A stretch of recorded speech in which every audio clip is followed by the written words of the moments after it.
Hello everybody, I'm Connie Stewart with SimplySimpleStamping.com. I'm so glad you guys could join me for today's video. I've got a beautiful card to share with you today.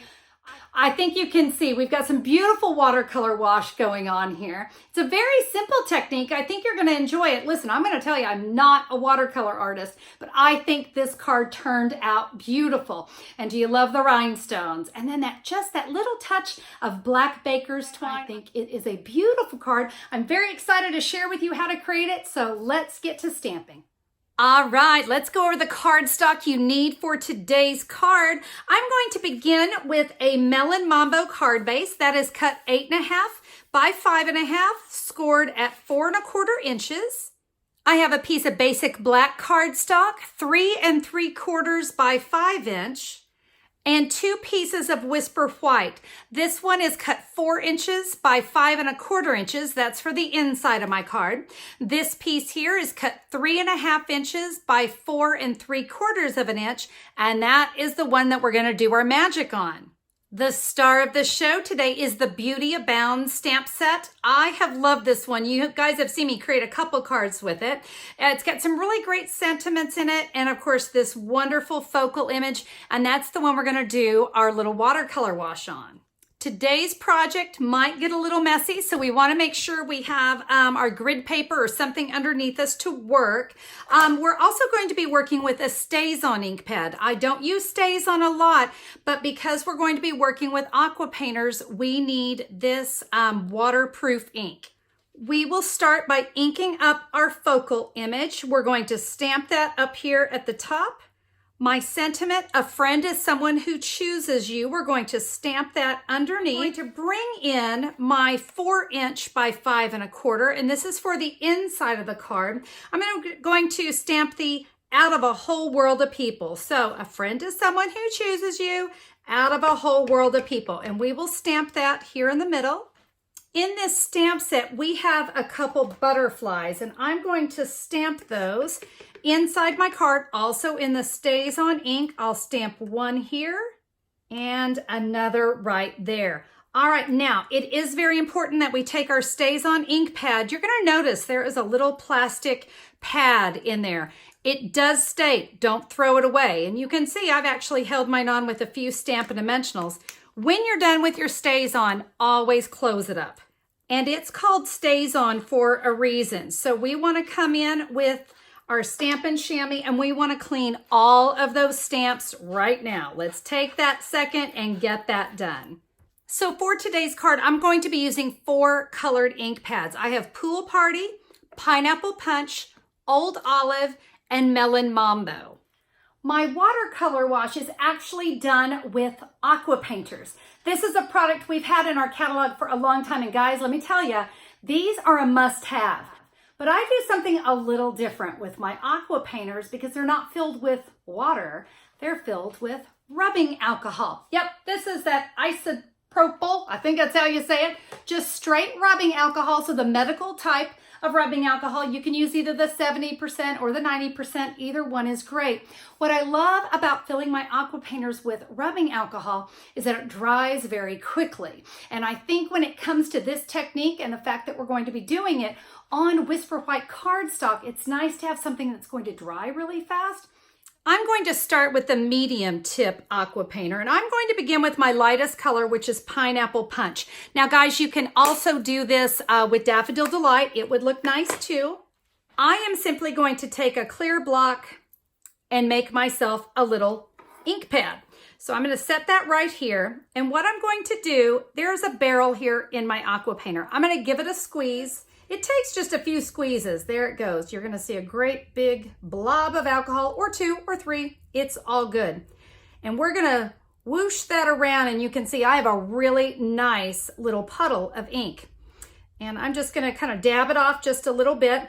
And for this, I'm going to come in and paint these wonderful little swirls. All right, so we'll just come in kind of all the stems. We're going to try to avoid the flowers and the leaves. And we're just going to paint. I mean, that's really, how fun is that? I can pick up more color. Go outside the lines. Trust me, in this, going outside the lines is a happy, happy thing. All right, my pineapple punch is done. Let me show you how I clean my aqua painter. As long as it goes clear, you're good to go. This little puddle, I can simply come in with my chamois and I can clean that block, and I'm good to go in my next color. And that color is my old olive. We're going to repeat that same thing. There's my block, there's my ink. Pushing that barrel, getting some rubbing alcohol all over to make myself a nice little mess. I'll dab off a little bit. Now I can come in and I can color my leaves. All right, I can clean my aqua painter again and clean my block. Now we will come in with the melon mambo. You know the drill. We've got our ink. We drop on our alcohol. Now we're going to come in. Let's color those flowers. Oh my goodness, that pop of that pink, so pretty. While I have this one out, I'm actually going to come in now and I'm going to paint my butterflies as well. I'm going to put the medium tipped one away, and now I'm going to come in with the large tip. And this time we're going to come in with Pool Party. Now I have a little bit bigger block because I'm actually going to be using more ink on this one. So let's create our ink pad, get our alcohol on there. And for this, I'm simply going to come in and I'm just going to kind of fill in.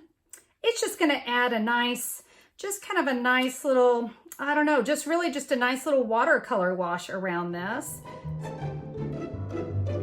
Don't you love that speed up version so you don't have to sit here and watch me do all of that? All right, we're gonna give all of this just an opportunity to dry because it is very damp. Let me show you. You can see we definitely bled through.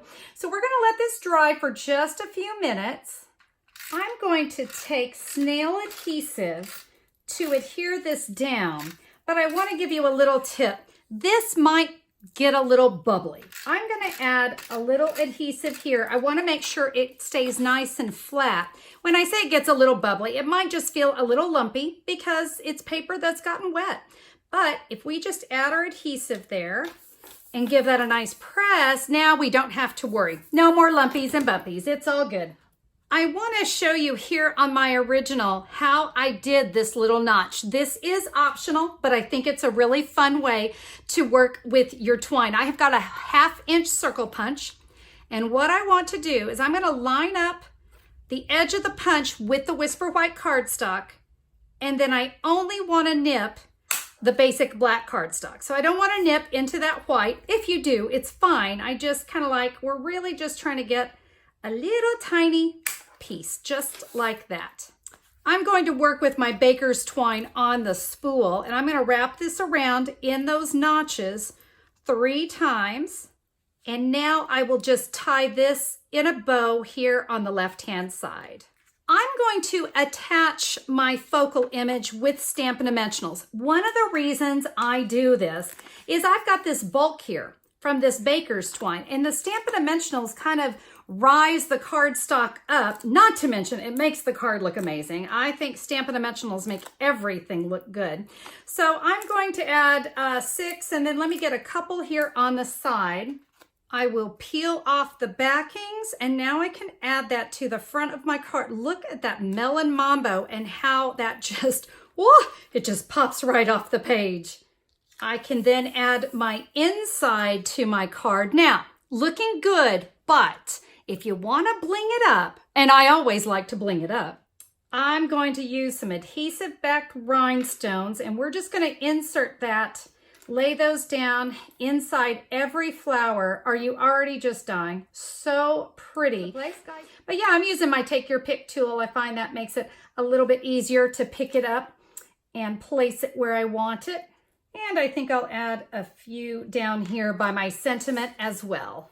And guys, there is my card. So beautiful. Love that watercolor wash. I hope you did too. Can you just picture the different color combinations you can do with this one? I just chose that melon mambo, but I gotta tell you, I think it was that black background and that black baker's twine that made all of it just go, it just pops out at you. Very beautiful card. Change the sentiment. you're ready for birthday, thank you, just about any occasion is going to work with this card. Now, if you want to find out more information about today's card, let me tell you what you can do. You can go to simplysimplestamping.com. Just look for the May 23rd, 2019 blog post. I'll have all the information for you there, and you'll be able to see photos. So if you want to recreate the card, or you want to catch those measurements, or be able to order any of the supplies. Maybe it's time you grab those Aqua painters. You can do that right there at simplysimplestamping.com. Look for the pictures of the complete supply list, click a pick, and you can start your order there. Guys, I would be so tickled to be your Stampin' Up! Demonstrator. All right, my friends, that is all for me today. I hope you enjoyed today's card. I hope it's one that you're going to get to stamping maybe here in the next few days. Give this technique a try. It's awesome. All right, we'll see you guys on the next video. Have a great one. Bye-bye.